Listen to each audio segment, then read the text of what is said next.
우리가 겸손해야 할 이유는 크게 세 가지이다. 첫째, 우리는 피조물인 때문이요. 둘째는 죄인인 때문이요. 셋째는 성도이기 때문이다.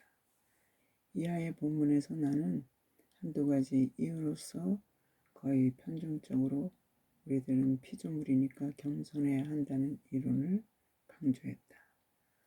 금일의 교회에서 일반적으로 죄와 겸손과의 관계를 치중해서 가르치고 있다는 때문에서가 아니라 내가 믿기로는 충만한 신앙생활을 위해서는 하나님의 약속들 중에 이면, 즉 피조물로서의 겸손을 뗄 수가 없기 때문이다. 만약 예수의 겸손이 우리의 본이라면 우리는 먼저 예수의 겸손이 그 위에 선 바 그 원리를 알아야만 그의 본을 따를 수 있을 것이며, 또 우리도 그와 같이 설 수 있는 공통의 기반을 찾게 될 것이며, 우리가 그를 닮을 수 있는 근거를 얻게 될 것이다. 우리가 하나님 앞과 사람의 앞에서 참으로 겸손하게 되기를 원하며, 또 겸손이 우리의 즐거움이 되기를 바란다면 먼저 알아야 할 것이 있는데, 그것은 곧 겸손이란 죄로 인한 수치의 표적이 아니라 오히려 모든 죄와는 상관없이 바로 예수 자신과 하늘의 아름다움으로 옷입혀지는 일이라는 사실이다.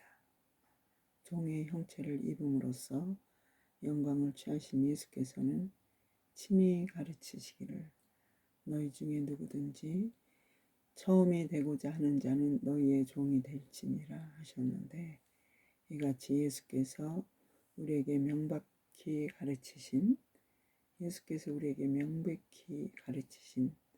복된 사실은 모든 사람이 종이 되어 저들을 돕는 자가 되는 것보다 더 거룩하고 신령한 일은 달리 없다는 것이다.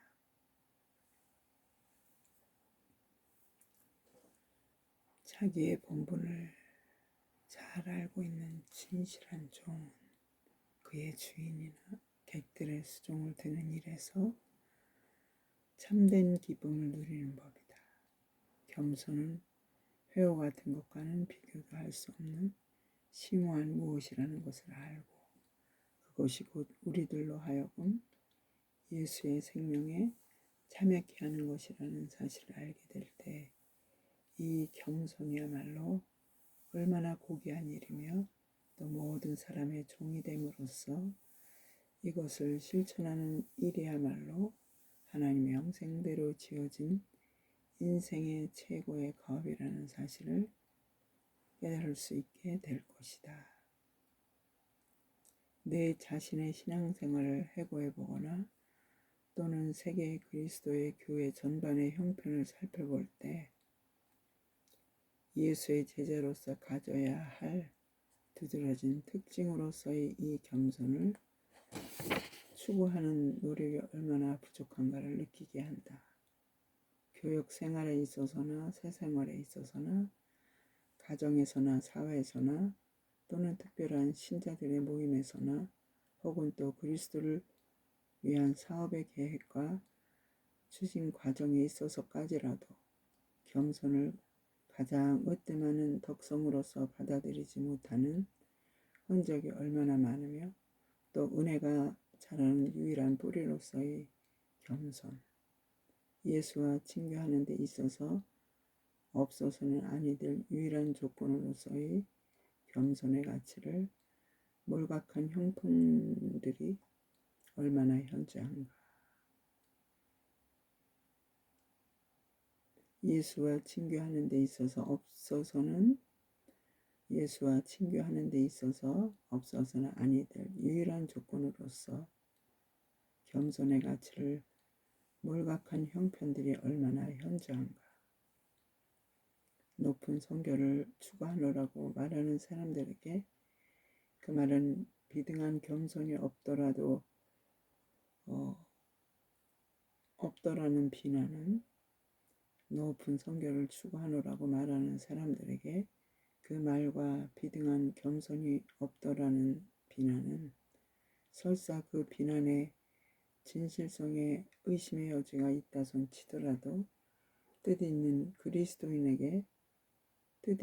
그리스도인들에게 큰 경종이 아닐 수 없다. 우리는 어떠한 대가를 치르고서라도 온유하고 겸비한 하나님의 어린 양을 따른다는 표식을 우리의 겸손으로서 증명해 보여야 할 것이다. 앤드루 머레이.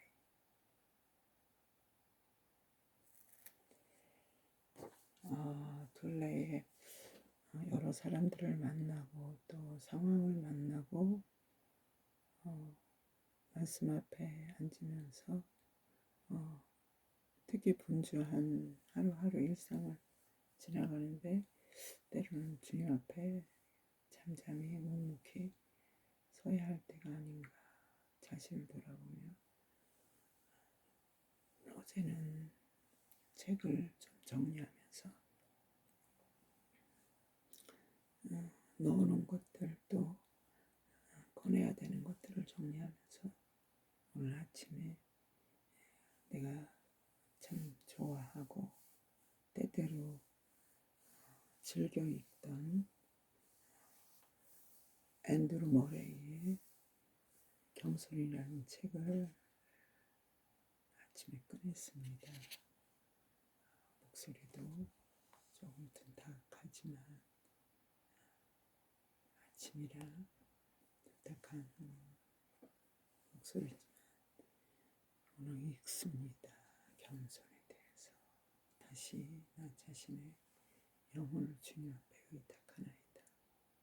오늘 하루 주님의 길에 서 있게 하소서. 주 예수님 이름으로 간구 감사하며 기도를